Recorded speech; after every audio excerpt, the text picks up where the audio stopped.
Más textos disponibles en Simba.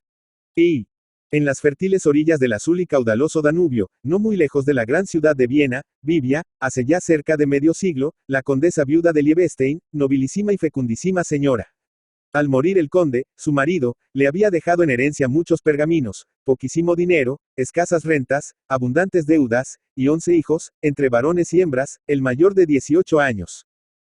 La condesa, con admirable economía, fue poco a poco pagando todas las deudas del conde, y halló además recursos para dar carrera a sus hijos varones, que fueron militares, unos al servicio de Prusia, otros al de Austria, y otros al de Baviera. Caso además con caballeros de su clase, que todos eran condes, y el que menos tenía 16 cuarteles, a 4 de sus hijas, condesas también desde su nacimiento. Conseguido tan difícil triunfo, la condesa viuda vivía tranquila y retirada en el castillo o mansión señorial que le había dejado en usufructo y de por vida su difunto esposo. Las hijas, casadas, se habían ido con sus respectivos consortes. Los hijos, militares, andaban por los campamentos, o de guarnición, o asistiendo y sirviendo en distintas residencias imperiales y regias. La condesa se hubiera quedado sola con su servidumbre, si el cielo no hubiera dispuesto que el más alegre y entendido de sus hijos, cuando apenas tenía 12 años, hiciese la travesura de montar en un potro cerril, que se despeñó y rodó con él por un barranco, dejándole lisiado para siempre, y tan cojo, que difícilmente podía salir de casa, a no tomar muletas, en vez de tomar las armas. El conde Enrique vivía en el castillo. Acompañaba a su madre, y, pensador y estudioso, se iba haciendo gran sabio y leía mucho, porque en el castillo daba pábulo a su afición una copiosa y escogida biblioteca, fundada hacia siglos por sus antepasados y acrecentada de continuo. No pequeña parte del castillo estaba muy cómoda, elegante y hasta ricamente amueblada aún, gracias al esmero cuidadoso de la condesa viuda. Tapices flamencos cubrían las paredes de 2 amplios salones. Los antiguos muebles se hallaban en perfecto estado de conservación. En las alcobas había camas de roble primorosamente esculpido y con colgaduras de damasco. Varios retratos de familia, de pomposas damas y de caballeros armados, prestaban autoridad a las habitaciones y les ponían muy aristocrático sello. Durante los fríos y las nieves invernales se estaba allí muy a gusto, gracias a enormes chimeneas donde podían arder troncos enteros de encina y a colosales estufas de loza vidriada que había también en no pocos cuartos. Pero el edificio era vastísimo, y proporcionalmente era pequeña la porción de él que se conservaba amueblada y habitada. Largas y desiertas galerías, salas sin muebles, pasadizos misteriosos y estrechas y torcidas escaleras que bajaban a los profundos sótanos o subían hasta lo más alto de las torres, prestaban al conjunto del edificio muy medroso aspecto y a la imaginación fértil y extenso espacio donde crear fantasmas y sobrenaturales prodigios. Acostumbrada y encariñada la condesa viuda con su antigua vivienda, nada, sin embargo, temía. Al contrario, tal vez se hubiera complacido ella en ver con los ojos de su cuerpo mortal y en hablar y en oír hablar a varias almas en pena de los progenitores de su marido, las cuales almas, según afirmaba el vulgo, solían aparecerse durante la noche, y andaban vagando por los más recónditos camaranchones y obscuros escondrijos de aquel laberinto arquitectónico. Tampoco el conde Enrique, algo descreído y volteriano, tenía miedo de lo sobrenatural. Casi sobrenatural se consideraba él mismo. Vivía artificialmente, merced a un severo régimen y a la atinadísima ciencia de su médico. En su primera mocedad, y, a pesar de su cojera, había gozado de mejor salud relativa, y había podido pasar largas temporadas en Viena, asistiendo a las aulas y dedicándose al estudio. Empeoró después su salud y se encerró tan obstinadamente en el castillo, que nunca salía de él y acompañaba siempre a su madre. Por su carácter era un ángel, y por su facha, a no ser tan bondadoso, hubiera parecido un demonio, aunque por lo feo y pequeñuelo no dejaba de parecer un duende. El ser que iluminaba el castillo con esplendores de poética hermosura, era la gentil Poldi, única hija de la condesa viuda que permanecía soltera, aunque frisaba ya en los 28 años. Como era muy distraída y muy corta de vista, y tenía, si es lícito valernos de una expresión gráfica aunque harto vulgar, grandes humos aristocráticos, apenas había tratado ni fijado siquiera la mirada en individuo alguno de la humanidad circunstante, como no tuviese por lo menos 16 cuarteles de nobleza. A los criados, a los campesinos y a los desvalidos y pobres, sí los miraba, pero los miraba para protegerlos y ampararlos hasta donde alcanzaban sus medios y recursos. Lo que es de igual a igual, la condesa Poldi no trataba a nadie, ni fijaba su atención en nadie como no fuera de su clase. Para excitar su caridad, para pedir consejo o auxilio, toda criatura humana, por miserable y desvalida que fuese, podía llegar hasta ella, segura de que ella le tendería sin repugnancia sus blancas y piadosas manos, como las de Santa Isabel, reina de Hungría, sobre la inmunda cabeza del tiñoso. Pero, si Poldi había de recibir a una persona en su estrado y conversar familiarmente con ella, esta persona necesitaba contar, entre sus ascendientes, heroes y príncipes, y ser además por sí atildado. Culto y perfecto dechado de cortesía, de discreción, y de otras 1000 raras prendas. Alguien calificara tal vez a esta señorita de engreída, fastidiosa y hasta inaguantable. Yo ni la defiendo ni la injurio. La pinto como ella fue, sin quitar ni poner nada. Su orgullo, a la verdad, aunque es falta que no merece disculpa, no carecía de fundamento, porque, sobre ser Poldi de nobilísima estirpe y contar entre sus ascendientes a un héroe que peleó en Legnano, al lado de Federico Barba, Roja, contra el ejército de la Liga Lombarda, y a otro que estuvo de cruzado en Palestina, con el limpio emperador Federico II, era ella de por sí hermosa y discreta y de tan fino temple de carácter y de tales bríos, que parecía una reina y avasallaba todas las voluntades. Habían bastado sus breves apariciones en Viena, en casa de una tía suya, para que se llevase a las gentes tras de sí y la proclamasen Hauptkomtesse o como si dijéramos condesa capital o princesa y capitana de las condesas todas. Es evidente que, siendo ella así, no había carecido de novios, entre los señores de su clase, pero, como era tan descontentadiza y dificultosa de gusto, ningún pretendiente le agradaba ni le satisfacía. Uno le parecía tonto, otro ordinario, otro feo y otro vulgar. En suma, ninguno la enamoró, y, repugnando casarse por casarse, sin estar enamorada, permaneció soltera. Vivía casi siempre retraída en el castillo, donde no veía ni hablaba a nadie más que a su madre, a su hermano y a las gentes que lo servían.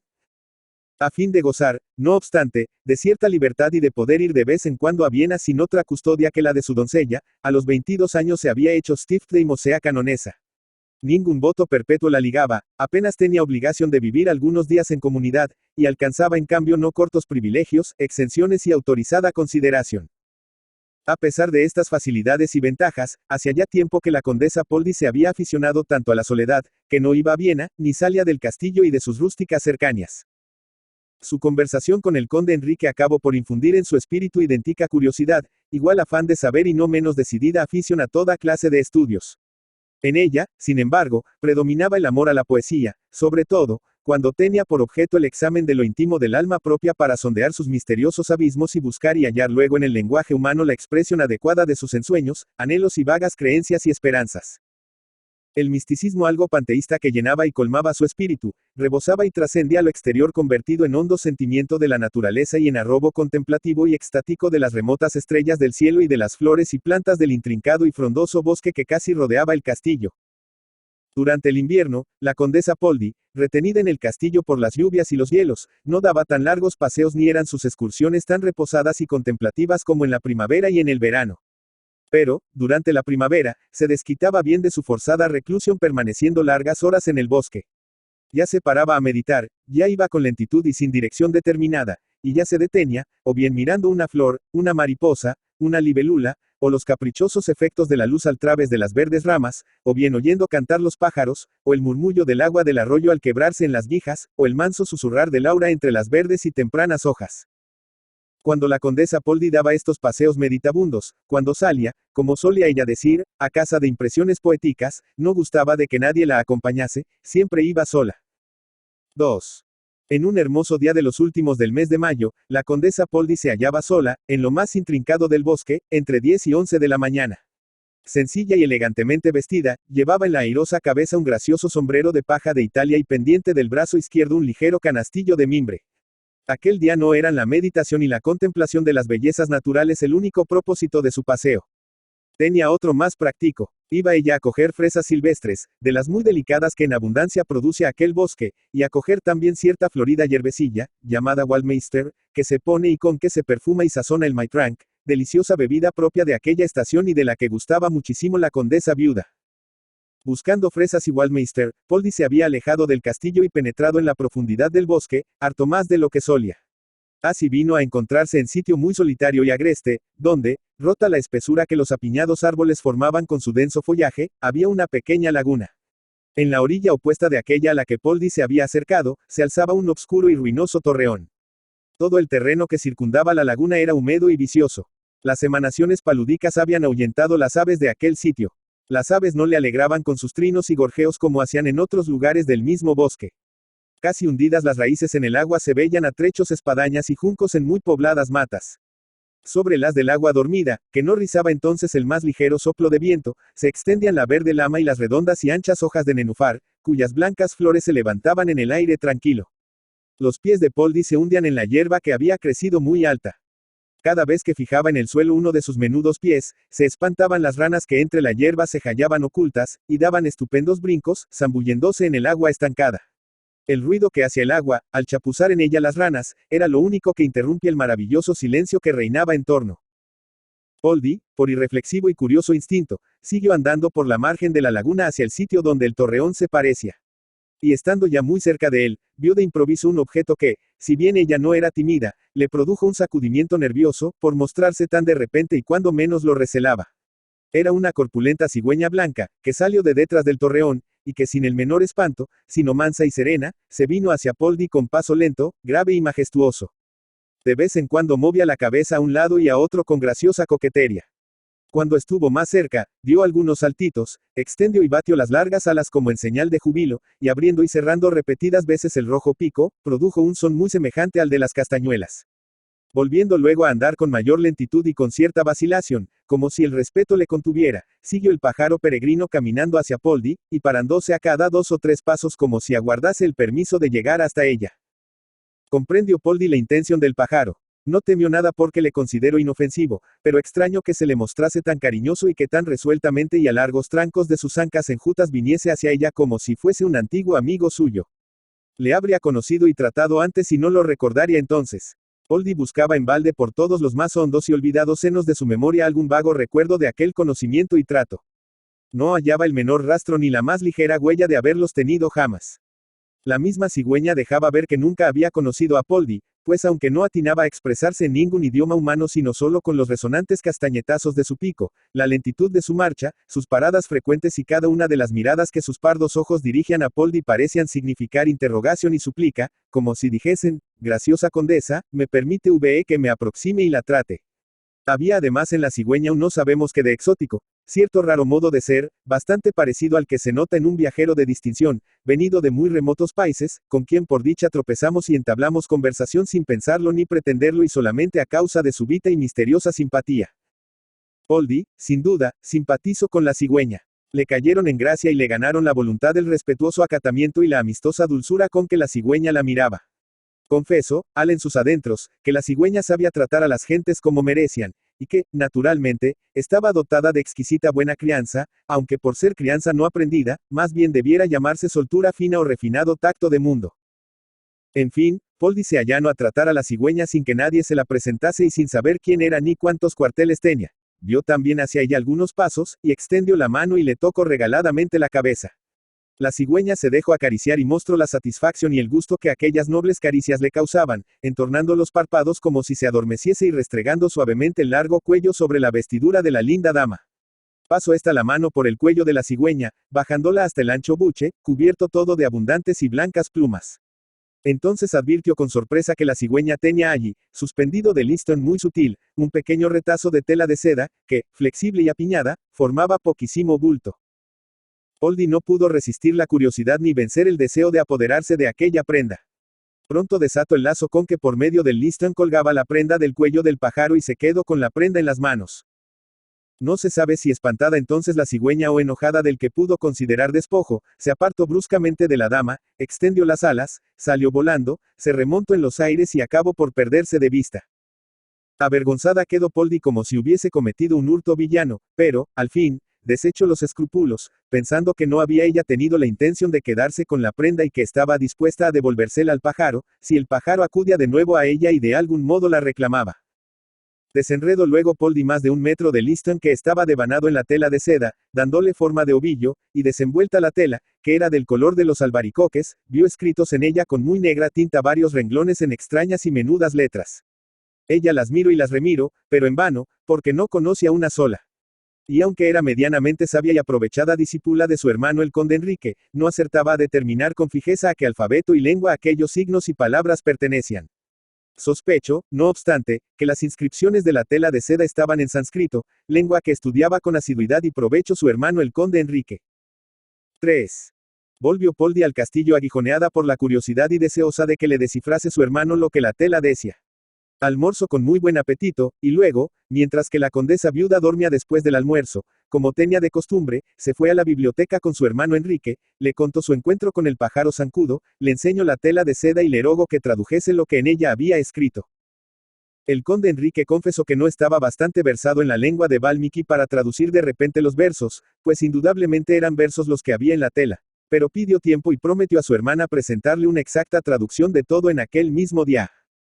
En efecto, pocas horas después busco el conde a Poldi, la llevo de nuevo a la biblioteca, y con aire de triunfo le mostro los versos ya traducidos. No sé qué pensar, dijo a su hermana. A veces imagino que la cigüeña vino de la India, donde paso el invierno, y que los versos son obra de algún brahman, raja o nababo muy ilustrado, y, a veces, sospecho que bien puede ser algún erudito compatriota nuestro quien compuso los versos y quien colgó la tela al cuello de la cigüeña para embromar al que la encontrase. ¿Qué fin? Contestó Poldi, había de proponerse algún compatriota nuestro con ese engaño. Yo no conozco aún los versos, pero doy por seguro que su autor vive en las orillas del Indo o del Ganges, y no en las del Rin o del Danubio. A ver, lee. Ya verás y notarás en los versos cierta inspiración más europea que asiática. Las composiciones son tres, dos muy breves, y una de estas dos parece calcada sobre 4 versos del prólogo en el cielo del Fausto. La coincidencia es inverosímil, y, aunque no es imposible, yo encuentro raro y sospechoso que un brahman lea a Goethe y le imite. Vamos, lee los versos sin más prólogo. Los versos dicen: pido al cielo su estrella más brillante, pido al suelo su dicha más completa, y ni cercano amor, ni amor distante mi conmovido corazón aquieta. Es verdad, dijo Poldi. Los versos son muy semejantes a los de Goethe, salvo que el poeta dice de sí mismo lo que dice Mefistófeles de Fausto. Pues oye estos otros que tienen no sé qué dejo de metafísica cristiana, de misticismo por el estilo del de Taulero del maestro Eckhart. Sin alas y sin luz la mente humana en balde en pos de lo ideal se lanza, pero la voluntad recorre ufana la eterna inmensidad de la esperanza. Eso es verdad, exclamó Poldi, y lo mismo se le puede ocurrir a un indio que a un cristiano. En la India hay desde muy antiguo, según he oído decir, místicos tan profundos como los de Alemania. Además, en todos los países, ha de haber habido pensadores y poetas que imaginaran y expresaran que se podía penetrar y subir con el amor a donde nunca sube y penetra el raciocinio por sutil y elevado que sea. No quiero discutir, convengo en que un brahman puede haber compuesto la copla que acabo de decirte traducida. Tal vez yo en la traducción le he prestado una apariencia europea que en el original no tiene. Oye ahora la última composición. El poeta desciende en ella de las elevaciones místicas, y se abate y se humana como cualquier enamorado con el amor terrenal y sensual que las mujeres inspiran. Algo, no obstante, queda aún en esta composición del misticismo de las otras. Es como un pequeño fragmento del Cantar de los Cantares, o mejor diré del Gita Govinda, cuyos requiebros, ternuras y descripciones materiales pueden interpretarse por estilo ultramundano y trascendente. La composición además tiene en este caso una singularidad que no tiene ni el idilio erótico de los hebreos ni el de los indios. Salomón y Krishna veían, oían y tocaban a sus bellas y enamoradas amigas, pero este poeta ni toca, ni ve, ni oye a la suya, sino se la imagina con indecisa vaguedad, y de tal suerte, que lo mismo puede vivir en este planeta que en otro remotísimo, y lo mismo puede ser nuestra contemporánea, que haber nacido hace 40 siglos o que estar aguardando aún otros 40, en el mundo de las ideas, antes de que llegue el día de su encarnación y de su aparición entre los seres de nuestra casta. Muy curioso es lo que me cuentas, pero no es original ni nuevo. Es tan difícil ser nuevo y original. No se enamora Fausto de Helena, que vivió 2500 años antes de que él naciese. No hay un cuento árabe o persa, donde un príncipe musulmán, que vivió 200 o 300 años después de Mahoma, está perdidamente enamorado de cierta reina o infanta de Serendib o de Saba, que floreció en tiempo de Salomón y fue rival de la Sulamita. Todo eso es así, pero aún es más vaga e indeterminada la señora de los pensamientos de nuestro poeta indio. El príncipe musulmán enamorado de la rival de la Sulamita, había hallado y admirado el retrato de ella en el tesoro de su padre, mientras que no hay retrato ni hay el menor indicio por donde pueda entrever o tener alguna idea o noción de su dama, el autor de los versos que he traducido. Óyelos con atención. Soy toda oídos. El conde Enrique leyó de esta suerte. ¿Dónde te escondes, hermosa mía, que no consiguen verte mis ojos, como te sueña mi fantasía, llena de gracia, libre de enojos? Vendo el coquila dulce gorjea, do presta el loto su aroma al viento, ven que mi anhelo verte desea y comprenderte mi entendimiento. No eres ensueño, realidad eres, no finge el alma hechizos tales, aunque más bella que las mujeres suya te llamen los inmortales. En la luz pura de tu mirada amor enciende sus dardos de oro, y son tus labios urna sellada de sus deleites fuente y tesoro. Ora residas lejos del suelo, ora aparezcas en otra edad, por los tres mundos en raudo vuelo ira buscándote mi voluntad. Perla brillante, aunque escondida en lo profundo del mar estés, yo sabré hallarte, bien de mi vida, para que excelso premio me dé. Poldi oyo atentamente los versos y hablo de ellos con su hermano y hasta los juzgo con aparente frialdad crítica, concediéndoles algún mérito y señalando sus muchos defectos. Lo que ella disimuló, y no reveló ni a su hermano ni a nadie, fue el enjambre de suposiciones y de ensueños que los versos suscitaron en su fantasía. Ya se figuraba ver escribiéndolos a un elegantísimo y joven Brahman, no lejos de su magnífica quinta, bajo verde enramada, en las fértiles orillas del Kaushiki, ya que los componía en su propio alcázar el príncipe heredero de Ayodhya, de Cachemira o de cualquiera otro de los reinos y países que describen las antiguas epopeyas. Pero el autor de los versos era contemporáneo de ella y se parece a ella en extremo por la dolencia y la pasión que le atormentaban. Amaba o mejor dicho deseaba amar, nada bella en torno suyo digno de su amor. Y buscaba lejos, a ciegas y sin guía el raro y precioso objeto que mereciese ser amado. En lo más íntimo de su alma caviló mucho Poldi sobre todo esto, y urdió y tejió infinidad de historias, en su sentir bellísimas, con las que ella se deleitaba en secreto sin comunicárselas a nadie, ni siquiera a la anciana institutriz Justina que era su confidente. I.V. Engolfadísimo en sus estudios, el conde Enrique no tenía voluntad ni entendimiento sino para continuarlos. En las demás cosas de la vida estaba sometido siempre al entendimiento y a la voluntad de su hermana Poldi, a quien él amaba en extremo. Prohibióle esta que hablase con nadie del encuentro de la cigüeña, de los versos y de la traducción, y el conde Enrique obedeció y se lo calló todo. No quería Poldi que su madre se enterase de nada. La condesa viuda era una señora dotada de un espíritu tan prosaicamente positivo, que sin duda hubiera destruido con sus discursos todo el caramillo de suposiciones poéticas que Poldi había levantado y que en manera alguna quería ella que nadie derribase. La condesa viuda acusaba además y saeria con frecuencia a su hija, calificándola de extravagante, de soñadora, de alucinada, de acérrima enemiga de lo juicioso y de lo razonable, y de temeraria perseguidora de ideales inasequibles y absurdos. Si la condesa viuda pensaba así de Poldi ignorando el suceso de la cigüeña, que no pensaría y que no diría si lo supiese. Poldi no volvió, pues, a hablar de él ni con su mismo hermano, como si su mismo hermano lo ignorara, o como si ella tuviese la pretensión de que él lo olvidase. A solas, pues, y en toda libertad, Poldi se figuraba a medida de su deseo, al autor de las tres poesías. Ya le suponía en Benares, ya en Delhi, ya en Calcuta, ya en otros lugares de la India, pero siempre noble, joven y hermoso, y kshatriya o brahman, cuando no príncipe. El incógnito personaje padecía una enfermedad mental semejante a la de Poldi. Eran sus síntomas el desdén y el hastio de cuanto le rodeaba, y la vaga aspiración a un bien remoto, confusamente trazado y medio desvanecido entre las nieblas y vapores de mil ensueños. Poldi desechaba por vulgar y necia la creencia de su hermano, de que un erudito alemán hubiese compuesto los versos sánscritos para entretenerse o para mostrar su pericia. Para ella no cabía la menor duda, los versos eran obra de un ilustre y joven señor de la India. Poldi iba a menudo más adelante en sus atrevidas imaginaciones. No creía ella que el pájaro zancudo que se le había aparecido tuviese la menor semejanza ni con el cisne de Leda ni con el toro blanco de la gallarda hija de Agenor. Pero no podría la cigüeña ser instrumento de algún gran sabio. ¿Acaso de un genio o de una hada, cuyas poderosas sugestiones hubiese obedecido al venir a visitarla? ¿Quién se atreverá a limitar la extensión de lo posible? Si no fuésemos a creer sino lo que comprendemos, apenas creeríamos nada. Acudía a veces a la memoria de Poldi un cuento de las 1001 noches, y se deleitaba en presumir que lo que a ella le pasaba tenía algún parecido con dicho cuento. En las más elevadas regiones del aire, se encontraron una noche un hada y un genio que iban volando en opuestas direcciones. Allí se hablaron y se confiaron que el hada venía de visitar y dejar dormido al más hermoso príncipe que había en el mundo, y que el genio, procedente del otro extremo de la tierra, venía de contemplar y de admirar también a una maravillosa princesa dormida en su lecho virginal, ala, en el más recóndito, elegante y perfumado camarín de su magnífico palacio. Genio y hada se proponen que príncipe y princesa se conozcan, se enamoren y se casen, y los medios a que recurren para lograrlo constituyen el enredo de la mencionada historia. Poldi, aunque suavizando mucho lo sobrenatural, así por modestia, como por el escepticismo que es tan propio del siglo presente, se dio a sospechar que en todo lo sucedido podría muy bien y casi naturalmente haber algo que con el cuento oriental coincidiera.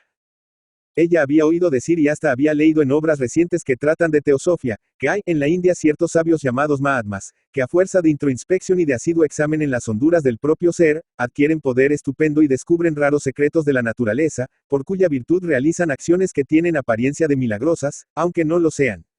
No sería quizás el autor de las 3 poesías alguno de esos hábiles Mahatmas que había adivinado a Poldi, que la había entrevisto mentalmente, que se había prendado de ella y que para comunicarle sus impresiones y enviarle sus versos sin infundirle mucho asombro, se había valido del medio naturalísimo del pájaro zancudo, cuya condición propia le lleva, sin nada de brujerias ni de otras malas artes, a pasar el verano en Austria y el invierno en la India. De esta suerte cavilaba Poldi, forjando y desbaratando casos fantásticos. Era como el niño que se entretiene en levantar con esmero y conservando bien el equilibrio un alto y complicado castillo de naipes, y luego le derriba para divertirse y jugar levantando a otros. En suma, Poldi no sabía a qué atenerse ni por qué decidirse. No se declaraba a sí misma cuál de los castillos por ella levantados era el que más le agradaba. Lo que no podía menos de reconocer era que la faena de levantarlos y de derribarlos la deleitaba no poco. Poldi buscaba la soledad entonces más que nunca. En las conversaciones con su hermano, con su madre y con su aya, se mostraba distraída. Y esquivando a menudo toda compañía, iba a dar por el bosque solitarios paseos. Aunque sea ordinaria comparación, así como puede conjeturarse y preverse que el sitio más a propósito de hallar a un goloso es una buena confitería, así Poldi conjeturaba que de seguro volvería a hallar a la cigüeña a orillas de la laguna donde la halló por vez primera. Había allí tal abundancia de ranas, lagartos, sapos, escuerzos y otras sabandijas, que era la tierra de promisión para aquel pájaro zancudo, el cual, por su gran tamaño y por la extraordinaria longitud de sus alas, cubiertas en los extremos de lustrosas y negras plumas, dejaba conocer que era del género masculino. Lo que Poldi no acertaba a determinar era si el pájaro estaba casado o soltero. Poldi le veía siempre solo y como no entendía su lenguaje, no le preguntaba si era casado, como en España solemos preguntar a los loros, que responden a la pregunta. Era también un misterio para Poldi el lugar donde anidaba la cigüeña. La bella a orillas de la laguna. El pájaro la saludaba con sonoros castañetazos, dando saltitos y batiendo las alas, que abiertas abarcaban más de 2,5 metros. Era en su especie un individuo de notabilísimo mérito. Parecía meditabundo y pensativo, pero debía callarse muy buenas cosas. En vano esperaba Poldi y hasta fantaseaba el milagro de que la cigüeña hablase, pero la elocuencia de la cigüeña jamás iba más allá de los castañetazos de costumbre y de algunos roncos y desentonados silbos, que eran todo su lenguaje. Con esto nada podía ponerse en claro. La cigüeña se mostraba muy amiga y muy mansa con la joven condesa. No le guardaba rencor porque le hubiese quitado la tela de los versos. Restregaba la cabeza y el cuello contra la vestidura de la linda dama, y parecía gustar de que ella le pasase la mano por el largo cuello y por las alas, y le alisase las plumas. Estas mudas conferencias, que tenían lugar 2 o 3 veces cada semana, duraban poco y no se puede decir que fuesen muy amenas. Por lo demás, la cigüeña tenía el instinto de no aburrir, y siempre terminaba las conferencias pronto y de un modo brusco, lanzándose repentinamente en el aire, trazando graciosas espirales en su sereno vuelo y al cabo perdiéndose de vista. Pasó la primavera, pasó el verano, vino luego el otoño, como sucede siempre, y empezó por último a aparecer el invierno. Poldi tuvo entonces barruntos de que la cigüeña iba a emigrar y a volver sin duda al soñado palacio, a la ciudad oriental, al templo o a la quinta, donde el autor de los versos moraba. Irresistible fue la tentación que sintió de escribirle, porque no había de hacerlo por estilo prudente y decoroso que no la comprometiera. Poldi pensó además que, si bien no era inverosímil que por ministerio de los genios o de las hadas o por virtud de la ciencia de los maturas, el autor de los versos hubiera logrado tener clara visión de ella, nunca estaría de sobra enviarle un buen retrato suyo en fotografía. En nuestros tiempos no implica esto muy decidido favor. Cualquier sujeto, el más plebeyo de los mortales, podía comprar por un florín el retrato de Poldi, expuesto en los escaparates de muchas tiendas de Viena, entre las bellezas de la corte y del teatro, entre princesas, actrices y bailarinas.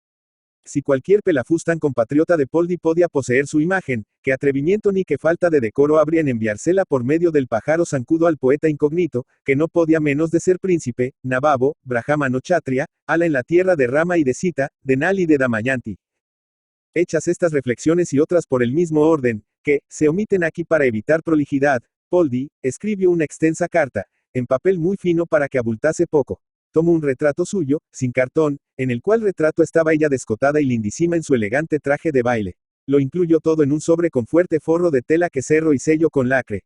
Escribió encima. Al incógnito poeta indio. Agujereó la carta con un punzón. Paso una fuerte cinta al través del agujero. Y así preparado todo, lo colgó al cuello de la cigüeña como si fuese la insignia de comendador de cualquiera ilustre orden.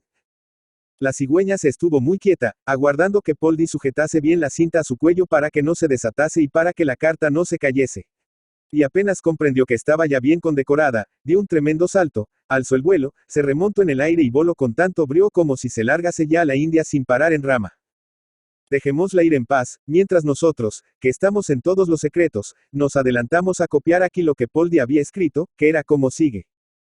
Irresistible impulso me lleva a escribiros sin conoceros. Sé que me expongo a que me juzguéis poco circunspecta, muy atrevida y harto libre. Ignoro vuestra condición en el mundo, vuestro linaje, vuestras creencias religiosas, vuestra edad y vuestra patria. Mi espíritu, no obstante, se siente arrebatado hacia donde vuestro espíritu se halla y se cree unido a él por el estrecho y fuerte lazo de los mismos sentimientos y de las mismas ideas. En torno mío todo me es indiferente, todo me parece rastrero y mezquino. No es extraño, pues, que busque yo como vos, en apartadas regiones, un alma que simpatice con la mía, aunque sea solo por sentirse atormentada de la misma dolencia. No acierto a explicarme el fin que pueda tener yo enviándoos estos renglones y hasta enviándoos mi retrato. Lo hago sin propósito, fatal e irreflexivamente. Mi único anhelo es acaso que sepáis que pienso y siento como vos, que ardiente sed de tiernos afectos agita y quema mi corazón sin que la satisfaga ser alguno de cuantos miro cerca de mí. La clara nitidez del cielo poblado de estrellas, el silencioso apartamiento del bosque, la belleza y la gala de los campos floridos, todo embeleza mi alma, todo hasta cierto grado la enamora, pero todo deja en ella inmenso vacío, que solo otra inteligencia y otra voluntad, humanas o divinas, iguales o superiores a mi voluntad y a mi inteligencia, pueden llenar si me acuden. Si prueban el afán que yo pruebo y si logran infundirse en el abismo de mi pensamiento, compenetrándole, fundiéndose con él y haciéndose con el uno solo. No os conozco, no sé si sois vos a quien yo busco.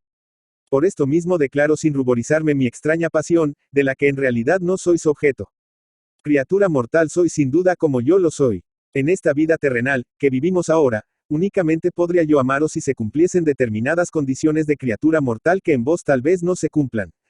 Tal vez las que yo poseo no respondan a vuestra aspiración tampoco. Y sin embargo yo soy joven, de nobilísima estirpe, y muy alabada de hermosa, aunque por modestia debiera callarlo.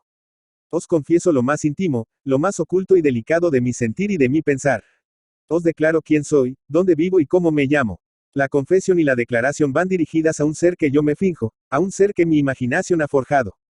Querréis vos y podréis vos demostrar que convenís sustancialmente con lo imaginado por mí, que sois la forma material y visible del espectro etéreo por quien estoy obsesa, y el astro luminoso cuyos matinales resplandores columbro, y el ansiado aliento de primavera, que al venir el alba despierta y mueve a cantar a las aves, y separa y extiende los pétalos de las flores para recoger su aroma y darles en pago su rocío.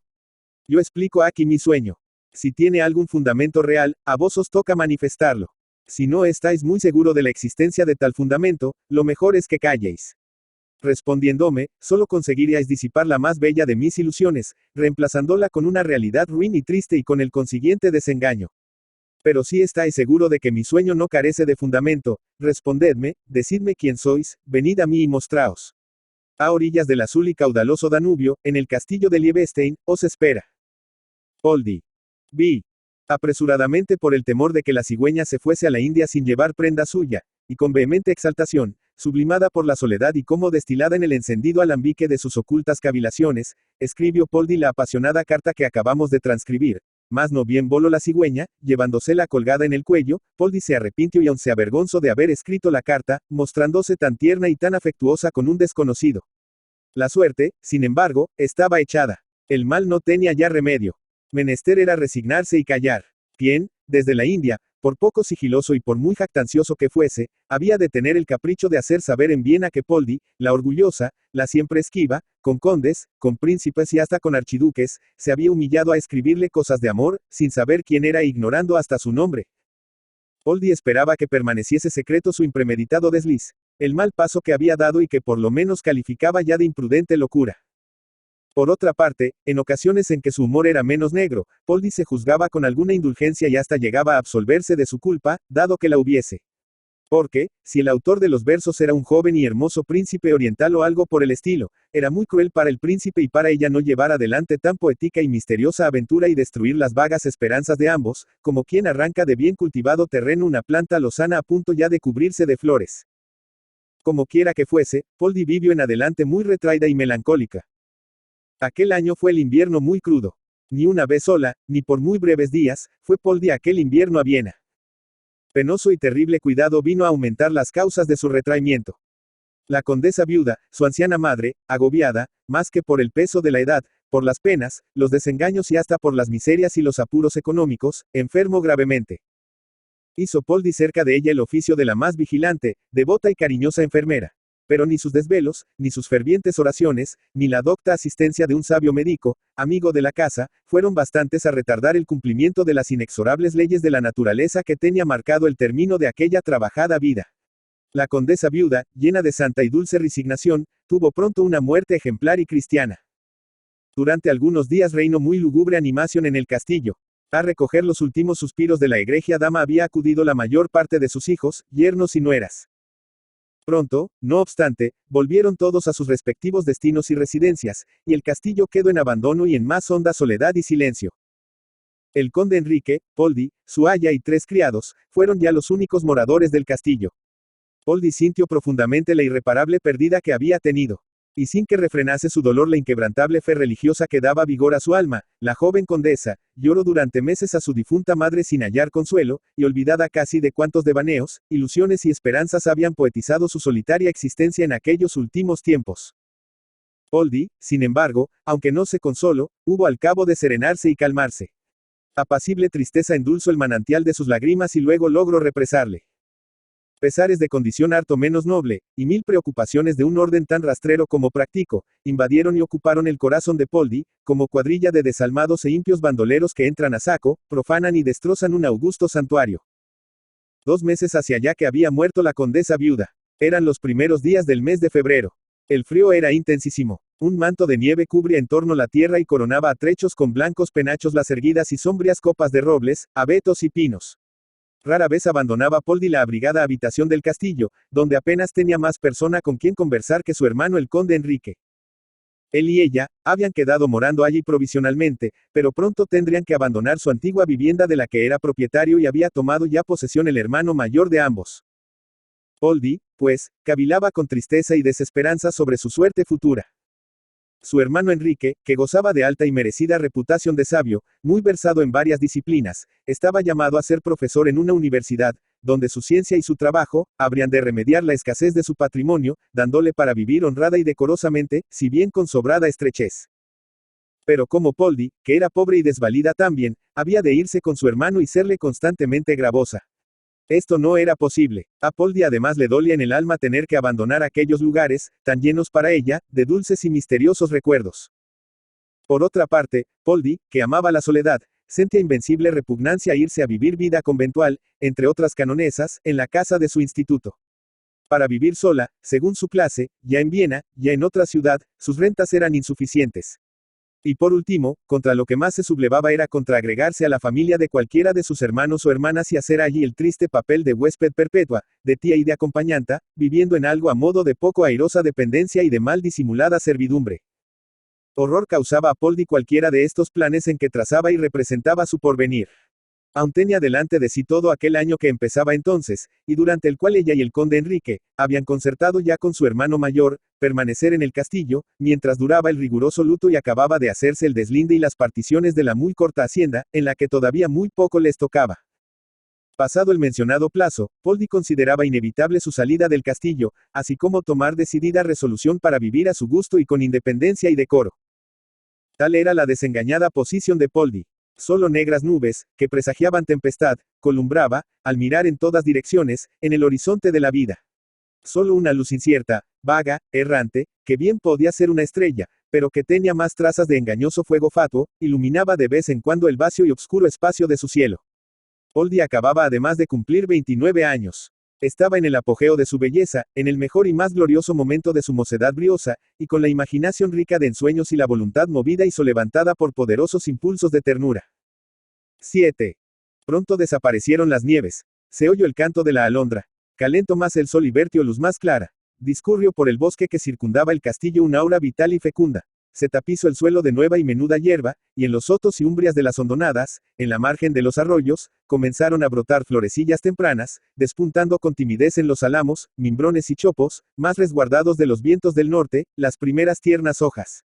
Entonces Poldi salió de su retraimiento casero y se lanzó con más frecuencia y por más largo tiempo que nunca a sus excursiones y meditabundos paseos por los sitios más solitarios de aquellas cercanías. No poco gustaba ella de ir por intrincados senderos, por donde había más flores, por donde era más tupida y frondosa la enramada. No poco gustaba ella de sentarse en algún poyo rústico o de pararse a meditar al pie de corpulento roble, cuyo añoso tronco estaba revestido de trepadera yedra y de madreselva olorosa. Pero todo esto era para después y como recurso y consuelo. Lo primero que Poldi hacía todas las mañanas, lo primero de que gustaba y a donde iba precipitadamente apenas salía de paseo, era a la margen de la laguna a ver si se le aparecía de nuevo la cigüeña blanca. Y como no se le aparecía, ya se quedaba aguardándola largas horas, ya se ponía a buscarla por uno y otro lado y hasta penetrando en el obscuro y ruinoso torreón que pudiera acaso servirle de refugio. Luego que se cansaba de sus vanas pesquisas, cesaba de hacerlas y se dirige a otros puntos del bosque. Negra tristeza embargaba su alma, y a veces asomaban a sus hermosos ojos, harto involuntariamente, algunas lágrimas que no eran ya de las nacidas por el afectuoso recuerdo de su madre difunta. Porque no volvía la cigüeña blanca. Habría muerto en la India o habría emigrado desde la India a otra región distante, olvidando con ingratitud el bosque y castillo de Liebestein y la amistad de Poldi. En estas dudas angustiosas transcurrió todo el mes de abril. Era el primer día de mayo. Poldi, casi desesperada ya de volver a ver la cigüeña, acudió, no obstante, como de costumbre, entre 10 y 11 de la mañana, a la orilla de la laguna. Apenas hacía 2 minutos que estaba allí, absorta, pensativa y fijando larga y melancólica mirada en la tranquila haz del agua, cuando un precipitado sonar de alas que venía acercándose estremeció todo su cuerpo y alborozó su alma con agradable susto. La cigüeña blanca había venido volando, se había batido a pocos pasos de ella, y ya se le acercaba con su lento y majestuoso paso y dando con el pico los castañetazos con que solía siempre saludarla. Indescriptible fue la alegría de Poldi. Su impaciencia fue mayor que su alegría. Impulsada por su impaciencia, echó las manos al cuello del pájaro zancudo, y empezó a buscar el cordón o la cinta de donde pendiese la respuesta que a su carta esperaba. ¡Qué cruel aflicción tuvo entonces! No hallaba carta pendiente, no hallaba cinta ni cordón de que pendiera. A punto estuvo Poldi de llorar de rabia. Pero la cigüeña, como si adivinase su sentimiento, abrió las largas alas y al punto con alegría y sorpresa advirtió Poldi que la cigüeña tenía debajo del ala izquierda y muy bien atado allí con un fuerte y sutil cordoncillo que bajo las plumas se escondía, un largo y delgado canuto o rollo. Poldi se apoderó de él enseguida y notó que era ligerísimo, que estaba precintado y sellado y que era tan fuerte la cuerda del precinto y estaba tan bien anudada, que no podía romperse ni desatarse sin tijeras. Sobre la exterior superficie del rollo, se veía escrito en lengua y letras alemanas: a su excelencia la graciosa señorita condesa Poldi de Liebestein. Hizo Poldi algunos cariños a la cigüeña a fin de mostrar su gratitud, y hasta hay quien dice que besó su cabeza en albricias del buen recado. Luego Poldi se fue corriendo al castillo para encerrarse en su cuarto, cortar el precinto con tijeras y ver lo que el rollo contenía. Había en el rollo varios objetos que Poldi fue sucesivamente examinando. Era uno la vista fotográfica, prolija y magistralmente iluminada con colores, de un extenso y magnífico salón oriental, lleno de primores y de peregrinas elegancias. En todo se advertían y se admiraban pasmoso lujo asiático y muy acendrado buen gusto. Se diría que era aquello la prodigiosa cámara subterránea, donde encontró Aladino la lámpara del genio.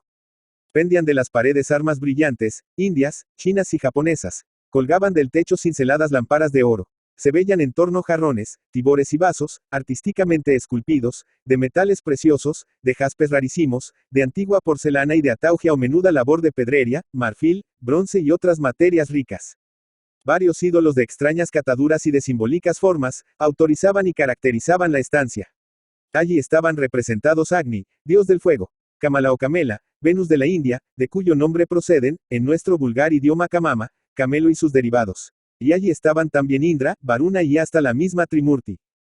En primer término, sobre una espléndida alcatifa de Persia, y sentado en molidos almohadones de seda, admirablemente bordados, se parecía un señor, en la flor de la juventud, cubierto de blanca y rozagante vestidura y coronada la gentil cabeza de un amplio turbante, cándido también, sobre el cual se erguía un airón o copete de rizadas y lindas plumas, sujeto el airón al turbante por una enorme piocha de perlas, diamantes y rubies, que debía valer un imperio. Delante del señor había varias mesillas enanas, donde en aureos y repujados azafates, en ligeros canastillos, en esbeltas ánforas y en cálices esmaltados, se ofrecían para regalo de la vista, del olfato y del paladar, licores, conservas y sazonados frutos.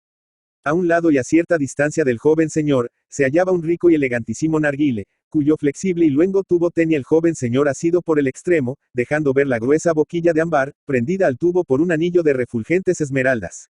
Al lado opuesto del narguile, aunque mucho más cerca del joven señor, se alzaba, en muy graciosa postura, nuestra ya conocida amiga la cigüeña blanca, cuya vista complació a Poldi no poco.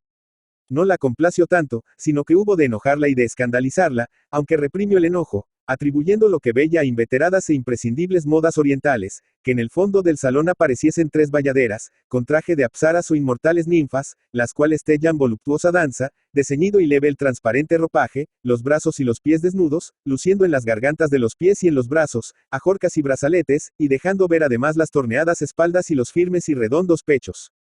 Varios músicos, vestidos como dicen que se visten los Gandharvas o músicos del cielo de Indra, acompañaban la danza con arpas, flautas y violines, y con eróticos cantares. Poldi quedó deslumbrada al contemplar todo esto y formó el concepto más alto del esplendor y de la riqueza del señor indio. De su traza personal es de lo que aquella fotografía no le daba idea completamente satisfactoria. Y no era ese tampoco el propósito de la fotografía, por bajo de la cual había este letrero: mi modo de vivir en Oriente. En otra fotografía más pequeña, aparece allá el joven señor con más claros pormenores. Estaba él solo, de cuerpo entero, pero sin accesorio ninguno. Su traje, aunque sobrado pintoresco, era más europeo que indio, salvo el extraño sombrero que llevaba en la cabeza y que era de los que llaman heroínas en Filipinas. La chaqueta o dorman, muy ceñido al cuerpo y adornado con alamares, revelaba las formas robustas de su torso y de sus brazos. Los calzones eran anchos y cortos. Desde la rodilla hasta la planta de los pies calzaba botas de becerro. Pendientes de la ancha charpa, de cuero también, que ceñía su cintura, había un revólver a un lado y al otro lado un enorme cuchillo de monte. En la mano derecha, cubierta de guante de gamuza, tenía una escopeta de 2 cañones, que descansaba en el suelo y sobre la cual se apoyaba. Por bajo, había un rótulo que decía: al ir a caza de tigres. Por último, había una tercera fotografía que no dejaba nada que desear. Allí estaba el joven señor Clara, fiel y nítidamente retratado. Su rostro era hermosísimo. Los ojos eran grandes y expresivos. La barba parecía sedosa, abundante y muy bien cuidada y atusada. La nariz, un tanto cuanto aguileña, daba cierta majestad a su expresión. Y la anchura y la rectitud de su frente revelaban poco común inteligencia. Se notaba en todo su aspecto un no sé qué de bondadoso, de simpático y de egregiamente distinguido. Sus manos sin guantes, aunque fuertes y varoniles, eran aristocráticas, muy cuidadas y bonitas, con dedos afilados en la extremidad y encanutadas las uñas, en vez de ser cortas y chatas. En este retrato, el joven señor estaba vestido enteramente al uso de Europa, de toda etiqueta, con corbata blanca y con un frac, tan admirablemente cortado y que le calla tan bien, que no soñaría hacerle mejor, ni Frank, el de Viena, ni el sastre más famoso de Londres. Por bajo de este retrato había otro letrero que decía: en traje de etiqueta para ir a un baile del Lord Gobernador de la India. Hechizada quedó Poldi al contemplar los mencionados retratos. Se prendó de la hermosura y distinción de su remoto amigo.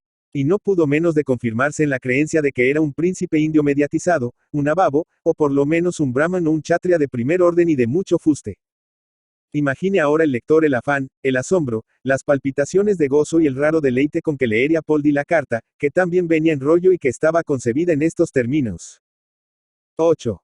Me repugna y hallo difícil escribir cartas dando tratamiento a quien las dirijo, y así, adopto la antigua costumbre de los orientales. Tú me permitirás, bella condesa Poldi, que desde luego te tutee sin ceremonias. La cigüeña blanca, que anida años en el tejado de la espléndida quinta que yo poseo en las floridas márgenes del Ganges, me ha traído gratas noticias tuyas, tus dulces palabras y tu divina imagen. Bendita sea la cigüeña blanca que tanto bien me ha hecho.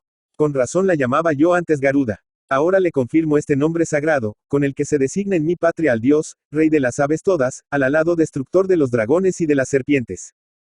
En extremo me complace saber que eres de noble extirpe y bastante antigua hasta donde cabe en un pueblo que hace pocos siglos era salvaje todavía, careciendo de documentos y de archivos que pudiesen acreditar la nobleza de persona alguna, y las hazañas de sus progenitores. Estos, errantes en las ásperas selvas y en el rudo clima de los países del norte, decayeron de su ilustre origen y olvidaron la primitiva cultura de los arios del Paropamiso de donde proceden, y solo recientemente se han civilizado, aprovechándose de los estudios y progresos de los hombres del mediodía. Pero sea de lo dicho lo que se quiera, relativamente tú eres noble y me basta, aunque mi clara nobleza preceda la tuya en 2000 años lo menos. Te hablo con franqueza y desecho adulaciones y galanterias. Así darás mayor crédito a mis alabanzas sinceras. Garuda, por caprichosa y feliz inspiración mía, te llevo unos versos que distaba yo mucho de imaginar que pudiesen caer en tan hermosas manos. En ellos ponderaba yo mi hastio de cuanto me rodea y el anhelo vehemente, que consume mi alma, de hallar objeto, escondido y lejano, que satisfaga mis aspiraciones amorosas, las comprenda y las comparta. Tu retrato y tu escrito han colmado mis votos. Tú eres la mujer de mis sueños. Venerandos brahmanes, antiguos sabios de Poraka, que han escrito de amores en el Kama Sutra y en otras disertaciones y tratados, exigen 64 potencias, prendas o aptitudes, para que exista en realidad la Padmini o mujer perfecta. Yo te declaro que, al ver tu imagen y al leer tus palabras, he descubierto en ti las 64 aptitudes y te he entronizado en mi corazón como reina y señora y he reconocido en ti mi Padmini, sin cuyo amor no podré tener nunca bienaventuranza. Ámame pues, como yo te amo, y hazme dichoso como quiero yo que tú lo seas. Nada puede oponerse a nuestra unión futura. La distancia importa poco. No tardaré yo en salvar la distancia, y el día en que menos lo pienses, apareceré a tu lado y me verás de hinojos a tus plantas, pidiéndote que correspondas al inmenso amor que me inspiras. No hay ya en mi calidad exótica y peregrina que te prohíba amarme. Yo poseo el antiquísimo saber de los brahmanes y de los kshatriyas, de cuyas castas combinadas desciendo. Pero, he estudiado también y he logrado adquirir bastante del moderno saber de Europa. Y no le miro con prevención injusta, sino con cariño paternal, como retoño lozano de nuestras primeras, altas y fecundas doctrinas. Ya habrás notado que no escribo muy mal tu idioma y hasta que he imitado y casi traducido en sánscrito versos de Goethe. No ignoro tampoco las literaturas francesa, inglesa y de otros pueblos. Y en lo tocante a religion, te diré con todo sigilo, pues no quiero aún escandalizar y alborotar a mis parientes y amigos, brahmanes y kshatriyas, que he renegado, 3 años ha, de la religión brahmanica, y me he hecho, en secreto, tan católico cristiano, como tú eres.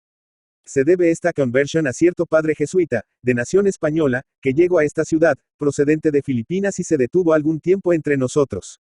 Era varón tan ilustrado, tan piadoso y tan elocuente y melifluo, que logró convencerme. Dios le bendiga y se lo pague. Callo su nombre, porque de seguro no te importa y porque no quiero lastimar su extremada modestia. Solo añadiré que de mi trato frecuente con este bendito padre, ha nacido en mí grande afición a la lengua castellana y que he adquirido y leído los mejores prosistas y poetas, que en ella han escrito o escriben.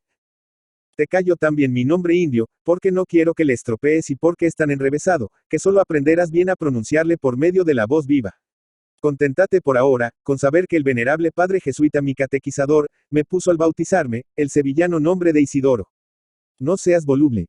Ámame y no me olvides. No te enamores de ninguno de esos dandis de la Adelo nobleza palatina de Viena. Persuádete de que mi nobleza es por lo menos tan clara y sin la menor duda muchísimo más rancia que la de ellos. La de ellos constará acaso en antiguos pergaminos, pero la mía consta en documentos fehacientes, redactados 20 siglos antes de que el pergamino se inventase, y muchos más siglos antes de que en Austria se usara y se contara entre los recados de escribir. Ámame, repito, y ten fe y esperanza en mi amor. No necesitas buscarme, sino aguardarme. Pronto me verás a tus pies, adorándote rendido y suplicándote con toda el alma que seas la Padmini de tú. Isidoro. IX. Contentísima estaba Poldi al inferir y considerar, por la lectura de la carta, que su indio era ilustre y rico y que estaba perdidamente enamorado de ella.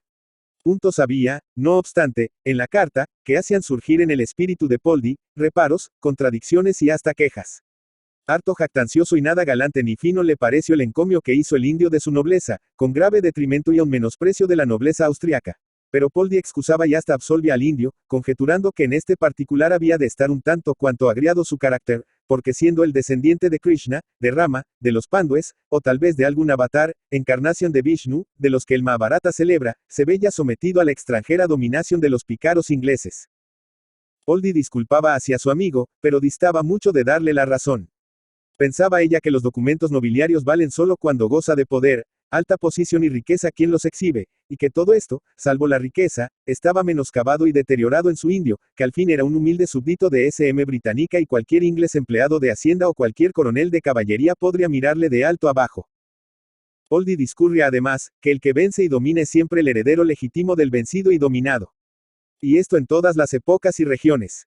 En la Edad Media, por ejemplo, ya en una encrucijada, ya en abierto palenque, topaba un caballero andante con otro, y para probar la bizarria respectiva o para hacer confesar al contrario, que su dama era la más hermosa, o por quítame a la esas pajas, se arremetían ambos con furia y se daban de lanzadas.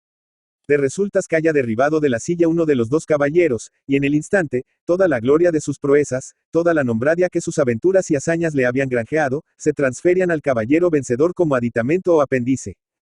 Poldi recordaba también haber leído que, ala en América, cuando un cacique bisoño, que no había hecho aún cosa de provecho, se encontraba de manos a boca con otro cacique veterano, enemigo suyo, y célebre autor de 200.000 ferocidades, y acertaba a darle tan terrible golpe con la macana que le derribaba y vencía, la fama toda del cacique veterano se trasladaba al cacique bisoño, y hasta era general creencia que en el bisoño se transfundían los bríos y la audacia del veterano. Sobre todo si el bisoño le bebía la sangre o se le comía, crudo o guisado, después de haberle muerto. Deduce Poldi de cuanto va dicho, que los verdaderos nobles del día, son los europeos, y muy singularmente los alemanes, porque ejercen con los adelantos y mejoras de nuestro siglo, todas las antiguas artes de la paz y de la guerra, por donde se señalaron y dominaron el mundo asirios y babilonios, medos y persas, egipcios, fenicios y cartagineses, y griegos y romanos, cuyas glorias todas, excelencias y privilegios se hallan hoy, según Poldi, en resumen, cifra y compendio, en sus egregios compatriotas. Y por consiguiente en ella también.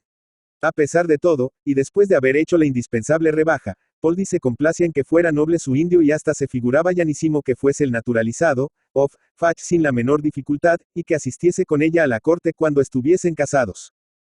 Como en Austria, además de la nobleza alemana, checa, polaca, húngara, rumana, croata, serba, dalmata, etc. La hay de origen irlandés, francés, español e italiano, claro está que podría haberla también de origen brahmánico y chatriesco. Otra cosa, de las que enojaban algo a Poldi, era la presencia en la fotografía de aquellas tres bayaderas tan ligeramente vestidas y tan poco modestas y comedidas en sus bailes. Pero también Poldi se mostraba indulgente con este desafuero del indio, y si no le disculpaba, le explicaba y casi le perdonaba.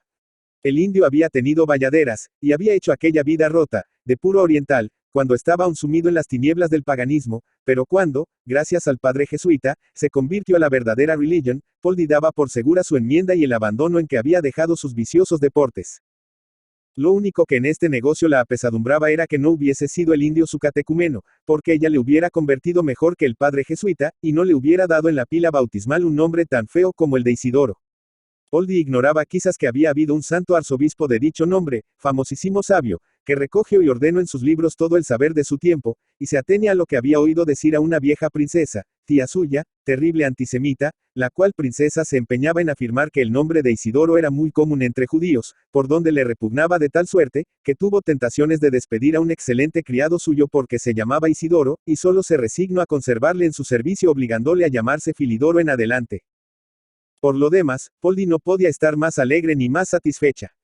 El istmo de Suez acababa de abrirse y ya se presentía Poldi atravesando el canal, salvando el estrecho de Bab, el Mandeb, y navegando por el mar Eritreo, con rumbo hacia la India, para visitar las quintas, jardines y palacios de su joven esposo. La venida de este no podía ya tardar mucho, y Poldi se moría de impaciencia por verle vivo y no pintado, en cuerpo y alma y no en imagen. Lo que excitaba su curiosidad y le cosquilleaba suavemente las telas del cerebro era la condición de Padmini, que el joven indio le concedía. Ansiosa estaba de leer o de que le leyesen el Kama Sutra, y de estudiar bien allí las 64 aptitudes o excelencias de la Padmini, para buscarlas en ella y convencerse de que las poseía y de que no era lisonja de su amigo. En resolución, Poldi estaba inquieta y alborozada, pero con inquietud y alborozo, llenos de dulces esperanzas y de amorosas y poéticas venturas. Muy distraída o muy afanada debía de andar Garuda, cuando no se mostraba en la margen de la laguna a donde Poldi iba a buscarla de diario. El indio seguía también tan invisible como Garuda. Poldi languidecía de impaciencia, e imaginaba en ocasiones que iba a marchitarse su juventud como entreabierta rosa, en cuyo seno, donde no cayó el rocío, penetran los rayos del sol en la estación estiva. En efecto, estaba para acabar ya el mes de junio y el indio no había aparecido. Una mañana, como de costumbre, entre 10 y 11, volvió a Poldi de la laguna, donde en balde había buscado a la cigüeña. Fatigada y triste, en medio de la senda por donde se volvía al castillo, Poldi se sentó, al pie de un olmo, en un asiento rústico, y en lo más frondoso, intrincado y bonito del parque. Un arroyuelo cristalino corría cerca murmurando. Crecían en su margen blancas y moradas violetas, y otras no cultivadas florecillas, que embalsamaban el aire con suave y grata fragancia. Floridos rosales de enredadera y otras plantas, que se ceñían a los troncos, y pasaban de un árbol a otro, como festones y guirnaldas, formaban allí misteriosa espesura y apartado recinto. Sentada ya Poldi, se puso a meditar, y hubo de distraerse por tal arte, que, como vulgarmente se dice, se le fue el santo al cielo. ¿Cuál no sería su asombro y cuál no sería su júbilo, cuando de repente sintió ruido y sin tener tiempo para recobrarse, vio llegar a un gentil caballero, que se aproximó respetuoso y vino a ponerse de hinojos a sus plantas. Imposible dudar, era el original de los 3 retratos en fotografía. Vestido estaba con elegante traje de cazador, pero sin armas, porque no iba ya a caza de tigres, sino de palomas. Y en vez del salacot oriental, cubría su cabeza un airoso sombrero tiroles adornado con una pluma de águila. El joven derribó por tierra el sombrero y descubrió los negros y abundantes rizos de su cabeza, antes de postrarse de rodillas. Profunda fue la emoción de Poldi. El corazón le daba brincos en el pecho. El joven le pareció mucho más bello en el original que en los retratos, y cuando oyó su voz, argentina, melodiosa, y rica de tonos persuasivos y suaves, que roban la prudencia y la calma, apenas pudo sostenerse y pensó que se desmayaba. En aquella situación no era dable diálogo alguno. ¿Qué podían decirse los dos enamorados? ¿Con qué frases, en qué sobrehumano idioma acertarían a expresar sus agitadores sentimientos? Solo dijo él. Aquí estoy, Poldi, tuya es mi vida, quiero ser y seré tuyo para siempre. Yo te amo, yo te idolatro, yo te adoro. ¿Qué había de contestar Poldi, muda de asombro, radiante de alegría, y con el amor y el pudor luchando en su alma? Hizo, no obstante, un esfuerzo y se puso de pie, aunque turbada y vacilante. Entonces él se levantó también y la estrechó irresistible y cariñosamente entre sus brazos. Luego, juntó su rostro al de ella y cubrió de besos su frente, sus mejillas y su fresca boca. Conoció Poldi al fin el peligro en que se hallaba, se avergonzó de ceder con tanta facilidad a quien veía y oía por vez primera. Y, prestándole fuerza a su lastimado decoro, rechazó con violencia a su amante, se desprendió de entre sus brazos, y procuró guarecerse de su atrevimiento huyendo desalada y refugiándose en el castillo. A solas en su estancia, se repuso Poldi de su temor, logró calmarse, y en el fondo de su alma no pudo menos de conceder su perdón al príncipe indio. Que no perdonara una mujer a un joven gallardo y elegante, enamoradísimo de ella, y que viene a buscarla y a ofrecerle su mano desde tan remotos países. Y por otra parte, ¿qué había de hacer él cuando ella había enmudecido, trémula y palpitante, y no responde a sus palabras? Si el indio no hubiera hecho lo que hizo, o hubiera sido un ente sobrehumano de los que no se estilan, o un mozalbete ruin, desmedrado y muy para poco. Así pensó Poldi. Yo no digo si penso bien o si penso mal. Digo solo que penso así y que, en consecuencia de tales premisas, echó ala en su mente la absolución al joven indio. Sacó luego de un cajón de su escritorio la fotografía iluminada y con morosa delectación se puso a contemplarla. Tan embebecida estaba en esto, sentada junto a su bufete, donde había extendido la fotografía, que no vio ni oyó lo que pasaba en torno suyo.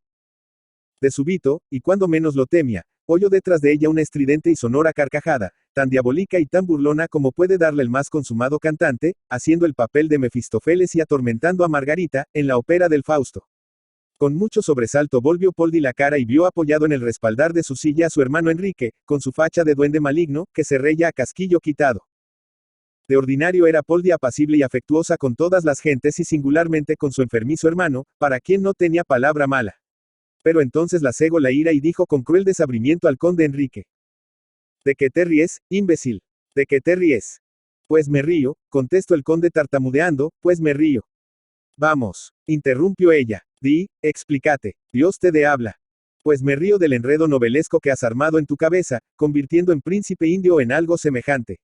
A mi antiguo amigo y camarada de universidad, Isidoro Siegensberg. Esas son simplezas tuyas. El indio se parecerá a un estudiante que tú conociste. Pero ¿de dónde había de sacar el tal estudiante todas las magnificencias indostánicas, todos los peregrinos tesoros de que en esta fotografía aparece rodeado? Mira, hermana, mi amigo es tan rico y abundan tanto en su casa los objetos de toda Laya, que lo mismo que aparece como indostani en la fotografía, hubiera podido aparecer griego del tiempo de Pericles, magnate egipcio de la época de los faraones o de los Ptolomeos, Mirza contemporáneo de Afis o señor feudal del siglo de la Primera Cruzada. Y siempre con las alhajas, primores, requisitos y demás accesorios que a cada personaje caracterizan y son propios. Isidoro Siegensberg, en una palabra, posee el más completo y admirable bazar de antiguallas y curiosidades que hay en Viena. ¿Qué digo en Viena? En toda Europa no hay otro que se le iguale. Isidoro, así por lo que heredó de su padre, como por lo que ha traído de sus peregrinaciones por todo el mundo, durante 4 años, es el más notable y acreditado de todos los chamarileros. Comprendo lo que ha pasado y por eso me río. Me río sin poderlo remediar. Y el conde Enrique se reía, y Poldi poniéndose colorada como las amapolas, estuvo a punto de darle de bofetones. El conde advirtió que su hermana estaba furiosa, refrenó su hilaridad y siguió diciendo. Lo comprendo todo, porque Isidoro posee una bonita casa de campo a 8 kilómetros de este castillo. No extraño que lo ignores, porque tú estás siempre en Babia, arrobada en tus ensueños y sin ver la realidad de las cosas. Sin duda, en la citada casa de campo, ha de tener Isidoro algunos animales domesticados, y entre ellos la cigüeña blanca. Tuvo un día el capricho de colgar al cuello de la cigüeña las 3 poesías sánscritas, de cierto compuestas por él, porque es muy ingenioso y aprovechado estudiante. Él quiso embromar a alguien, sin prever a quién embromaría. Y quiso la suerte que los versos cayesen en tus manos y fueses tú la embromada. Lo demás que ha podido ocurrir, lo sabes tú mejor que yo. Sí que lo sé, dijo Poldi, más triste ya y más abatida que airada. Y pregunto yo ahora, ¿es incompatible el ser chamarilero y el pertenecer a la nobleza? En manera alguna es incompatible. Sujetos de muchas campanillas gustan en el día de hoy de hacer cambalaches y de comprar y vender antiguallas y curiosidades de todo género. Yo he oído decir al mismo Isidoro, cuando acababa de volver de sus peregrinaciones, que en Lisboa tenía un estupendo baratillo nada menos que un pala, individuo de una de las más ilustres y antiguas familias portuguesas, según lo atestigua Cervantes en el Quijote. Y sin ir tan lejos, en la misma capital de Austria, hay un egregio conde que tiene tienda de cristalería, y otro muy distinguido caballero que la tiene de tejidos de lana en la calle de Carintia. Porque pues, sin desdoro de sus timbres y blasones, no ha de tener un baratillo un señor de noble prosapia. ¿Acaso, dijo Poldi, Isidoro de Siegesberg entre en esa cuenta? ¿Acaso figura su nombre en el cuadro genealógico de las casas principescas, ducales y comitales, que publica todos los años el almanaque de Gotha, o por lo menos en el libro de los condes, que también da anualmente a la estampa el mismo editor Justo Perdes? Desengañate, hermana, no te canses, yo debo decirte la verdad, aunque te aflijas. Y la verdad es que Isidoro Siegesberg es un judío. No bien el conde Enrique hubo pronunciado aquella palabra, que sonó como la trompeta del juicio en las encendidas orejas de Poldi, criada y educada, por su madre y por su tía, desde la tierna infancia en el más feroz antisemitismo, cuando Poldi empezó a temblar como una azogada y tuvo un violento ataque de risa nerviosa. Tan violento fue que el conde Enrique se llenó de miedo, llamó al aya e hizo que trajesen a Poldi una taza de tila. Cuando al fin se calmó Poldi, y cuando pasó su risa insana, empezó a suspirar y a sollozar, y derramó un mar de lágrimas. Todavía se notaba en ella un raro movimiento nervioso. Con el pañuelo se secaba el llanto, pero se restregaba el pañuelo con violencia por las mejillas y por los labios, como si quisiese arrancarse la piel y los besos que en ella había estampado el príncipe indio, convertido ya en chamarilero israelita. Sí. Luego que Poldi consiguió sosegarse un poco, cayó en muda y honda melancolía. Nada dijo a su hermano ni a su aya. Ellos no se atrevían a interrogar a Poldi. Encerrada en su estancia, no iba ya a pasear por el bosque. Apenas se dejaba ver y tratar por las personas que en el castillo moraban. Entretanto, el joven Isidoro fue tan audaz que se aventuró a venir a visitarla, no ya recatadamente, sino en elegantísima victoria, tirada por 2 soberbios trotones rusos, con la cual llegó hasta la puerta del castillo, subió las escaleras, y se empeñó en entrar a ver a la joven condesa. Por fortuna se opuso el aya que le recibió en la antesala. Isidoro dejó tarjeta y se retiró mal contento. No desistió sin embargo, y repitió otras 3 veces la tentativa. A la 4ª vez, por orden de Poldi, el aya salió a desengañar a Isidoro, le afeó su tenacidad y atrevimiento, y le dijo que era inútil que volviese por allí a enojar y a atormentar a Poldi, que nunca habría de recibirle y a quien no volvería a ver en la vida. El horror antisemítico que embarga el ánimo de la nobleza austriaca explica la conducta de Poldi, que parece extravagantísima y hasta inexplicable en España. Poldi se había enamorado entrañablemente de Isidoro, pero, siendo el judío, juzgaba ella imposible aceptarle primero por novio y luego por esposo. El caso sería mirado como una abominación sin ejemplo. Los hermanos de Poldi dejarían de reconocerla por hermana, sus tíos y tías, por sobrina, y toda la Haik, la vienesa de 16 cuarteles, la expulsaría de su seno como individuo degradado y corrompido. Al pensar Poldi en esto, los cabellos se le erizaban y temblaba y tiritaba todo su cuerpo como si discurriese por el frío que precede a la calentura. Resuelta estaba Poldi a no volver a ver a Isidoro, pero no había previsto otra cosa y no había formado sobre ella plan ni propósito. A los pocos días de haberse negado ya por completo y para siempre a ver a Isidoro, Poldi recibió por el correo una carta suya. Tal vez, sin reconocer la letra, abrió la carta, tal vez reconoció la letra del sobre y sin embargo le rompió. De todos modos, una vez abierta la carta, Poldi no pudo resistir a la curiosidad y al interés que le inspiraba lo que en ella estaba escrito. Leyó pues, y vio que decía: el enojado, el quejoso, debía ser yo y no tú, hermosa Poldi, pero el amor que me inspiras es tan alto que no se le sobreponen los enojos y es tan firme que no hay queja que le hunda ni acabe. Sigo, pues, adorándote, a pesar de todos los agravios. No fui yo quien te solicitó. Tú me provocaste, tú me excitaste a que te amara enviándome tu retrato con un apasionado escrito. Me creíste Brahman, Nababo, príncipe de la India o cosa por el estilo. Y, no puedes negarlo, me amaste entonces. Hay nada más irracional, ni más absurdo que tu desamor y tu furor de ahora, porque sabes que, en vez de ser Brahman, soy israelita. Yo seguí tu humor al principio, fingiéndome Brahman, pero, en lo tocante a nobleza no fingí nada. ¿Quién te ha dicho que un judío no puede ser noble? ¿De dónde infieres que tengo yo menos cuarteles que tú? Yo puedo presentarte mi evidente genealogía que se remonta hasta el mismo patriarca de Ur de los Caldeos, pasando por reyes, caudillos, jueces y profetas. ¿Dónde andaban los germanos ni qué eran cuando el poderoso rey Salomón, mi pariente, erige suntuoso templo al Dios único? Creado su concepto en la mente de los hombres de mi casta, por ellos fue revelado al resto del humano linaje, idólatra y ciego. También el rey Salomón fundaba a Tadmor, espléndido oasis para las caravanas que iban a las orillas del Eufrates, y mandaba sus triunfadoras naves juntas con las de Hiram, a Ofir y a Lanka por un extremo, y a Gadir, a Tarsis y aun a las remotas Casitérides por el otro. Desde allí le traían, para autoridad, pasatiempo y deleite de él y de sus súbditos, cobre, estaño y ámbar, candidas pieles de armiños y de cisnes, gimios y papagayos, especiarias y perfumes, perlas y diamantes, marfil y oro. Alguien de mi familia privó con Ciro el Grande y volvió con Zorobabel a reedificar la ciudad santa. De mi familia fue también el glorioso pontífice que infundió en el ánimo engreído y triunfante del macedón Alejandro, súbito acatamiento y saludable temor de las cosas divinas. Alguien de mi familia combatió gloriosamente por la patria al lado de los macabeos y derrotó al rey de Siria Antíoco Epifanes. Ve tú pensando mientras yo recuerdo estos sucesos que puedo demostrarte, en qué pobre choza o en qué miserable saurda estaba metida entonces tu desarrapada y salvaje parentela. Las brutales persecuciones de Demetrio Soter, después de la funesta batalla y de la heroica y gloriosísima muerte de los macabeos, movieron a mi familia a emigrar a España. No quiero pecar de prolijo ni ser tildado de jactancioso, y por eso no cuento aquí por menudo las cosas extraordinarias que en España hicimos. Te diré, no obstante, que fue mi cercano pariente aquel gran rabino de Toledo que redactó la exposición, y fue el primero en firmarla, dirigiéndose a Caifás y tratando de convencerle, para que no condenase al Santísimo Hijo de María. Al lado del rey y Alfonso VI de Castilla combatieron como heroes mis antepasados, contra la bárbara invasión de los almoravides, en la sangrienta rota de Salaca. Yo cuento en mi familia inspirados poetas y admirables filósofos y teólogos, gloria de la sinagoga española y de todo el judaísmo. Entre ellos descuella Yehuda Levi, el castellano, a quien Jaime celebra con entusiasmo fervoroso. El beso que Dios, al crearla, dio a su alma, viéndola tan bella, resuena aún en los cantares de aquel trovador admirable y produce divino encanto en los nobles espíritus que son capaces de sentirle y de comprenderle. Mi familia se estableció más tarde en Lucena, provincia de Córdoba, centro floreciente de las academias y liceos judaicos, donde las ciencias y las artes se cultivaron con abundante fruto.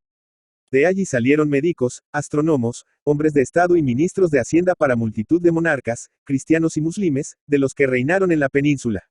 Nosotros poseíamos un pintoresco castillo o quinta de recreo, en el ameno nacimiento del río, cerca de la villa, hoy ciudad, de Cabra, y por eso tomamos el apellido de Castillo de Cabra, que traducido al alemán llevo ahora.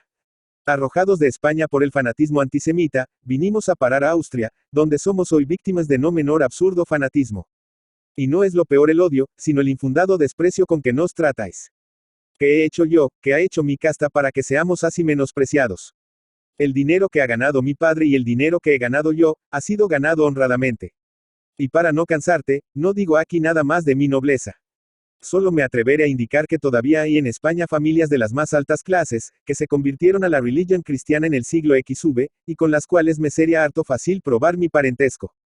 Baste lo dicho para que te inclines, oh hermosa Poldi, a desechar tu loca repugnancia, impropia del clarísimo entendimiento que Dios te ha dado, y para que vuelvas a recibirme, me ames y seas mía. En Austria nadie sabe de fijo lo que hizo Poldi después de leer tan arrogante y disparatada carta.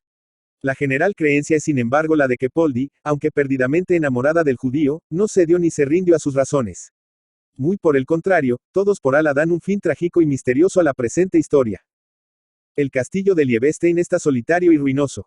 En sus sombríos y desapacibles salones, llenos de polvo y telarañas, se afirma que vagan y circulan por la noche duendes y almas en pena. El conde Enrique se fue de profesor a no sé qué universidad, donde vive aún. Y en cuanto a Poldi, unos aseguran que se ahogó bañándose, y dan otros por cierto que, de propósito y movida por la desesperación, se arrojó desde una barca en la vaguada o centro mismo de la corriente del Danubio, y hasta añaden que con una gruesa piedra atada al cuello, para hundirse en el fondo, para que nadie pudiera salvarla y para que no resurgiese y se encontrase su cadáver. 12. Sin faltar descaradamente a la verdad, no hubiera podido tener mi cuento fin menos lamentable y menos vago, a no ser por un dichoso encuentro casual que tuve en Nueva York 10 o 12 años después de la desaparición de Poldi. En el espléndido club, donde iba yo a comer casi de diario, me encontré a un rico y amable comerciante de origen español, trabé con él amistad y acabamos por hacernos muy íntimos. Era hombre de 45 años a lo más, pero parecía más joven por lo muy guapo, alegre y elegante. Nos reconocimos como paisanos de la patria chica, o sea de determinada comarca, porque si no él, no pocos de sus antepasados fueron cabreños.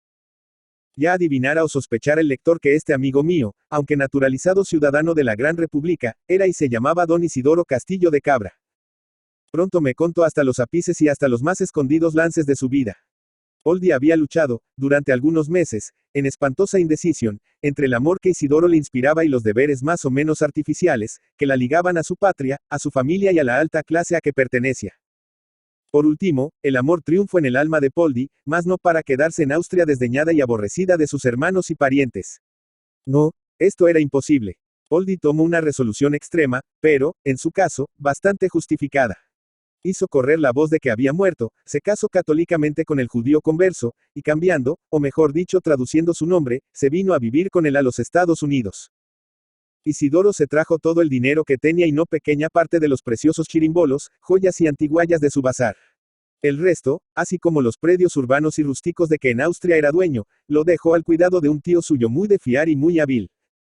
En los Estados Unidos entró en grandes empresas y especulaciones y aumentó sus bienes de fortuna en vez de disminuirlos. Él venía a Nueva York 2 o 3 días cada semana para despachar sus negocios que, por haber muy entendidos dependientes en su escritorio, no requerían de continuo su presencia. De aquí que la mayor parte del tiempo se le pasase en una quinta que había hecho construir a las orillas del Hudson, imitando en lo posible la traza y arquitectura del castillo de Liechtenstein. Como la quinta estaba sobre una peña, a semejanza del castillo, tuvo Isidoro la ocurrencia de darle casi el mismo nombre, aunque en lengua castellana y recordando un sitio muy romántico que hay entre Antequera y Archidona. La quinta de Poldi se llamó la Peña de los Enamorados.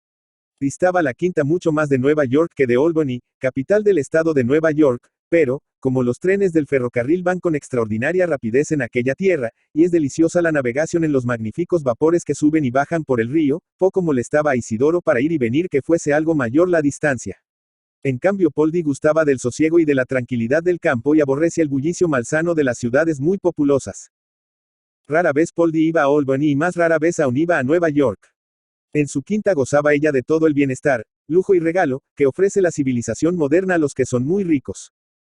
Poldi, aun saliendo poco, y para verse al espejo, y para que su marido la viese, se veste a la última moda, con esmero, buen gusto y acendrada elegancia.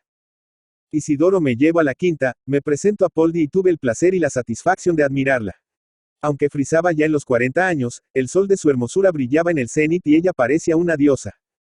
Admirable era la hospitalidad con que acogía en su casa a los huéspedes, contribuyendo a este fin el privilegiado talento de su cocinero, artista de primer orden. 2 hijos tenía Poldi, una niña de 8 años y un niño de 6, que eran 2 ángeles de puro bonitos. Garuda, la cigüeña blanca, animal que goza de larguísima vida, vivía mansa, doméstica y feliz en la quinta, como si para ella el tiempo no corriese. Más bien había ganado que perdido, porque el plumaje de la pechuga, que tenía antes un viso ceniciento, había adquirido el brillo y la blancura de la nieve. Garuda parece el genio familiar de la casa, el vivo resumen de los lares y penates de aquel hogar transportado desde el centro de Europa a la opuesta orilla del Atlántico. No quiero decir más para encarecer la felicidad de que Isidoro y Poldi gozaban, a fin de no excitar la envidia de los que me lean. Voy, pues, a terminar, haciendo una súplica a los lectores, que se callen lo que aquí revelo y no se lo escriban a los 30 o 40 condes y condesas, hermanos, tíos, cuñados y sobrinos de Poldi, para que no se aflijan ni se escandalicen. Juan Valera. Juan Valera y Alcalá, Galiano Cabra, Córdoba, 18 de octubre de 1824, Madrid, 18 de abril de 1905, fue un escritor, diplomático y político español. Hijo de José Valera y Viaña, oficial de la Marina ya retirado, y de Dolores Alcalá, Galiano y pareja, marquesa de la Paniega. Tuvo dos hermanas, Sofía y Ramona, además de un hermanastro, José Froler y Alcalá, Galiano, habido en un primer matrimonio de la marquesa de la Paniega con Santiago Froler, general suizo al servicio de España. Estudió lengua y filosofía en el Seminario de Málaga entre 1837 y 1840 y en el Colegio Sacromonte de Granada en 1841. Luego inició estudios de filosofía y derecho en la Universidad de Granada.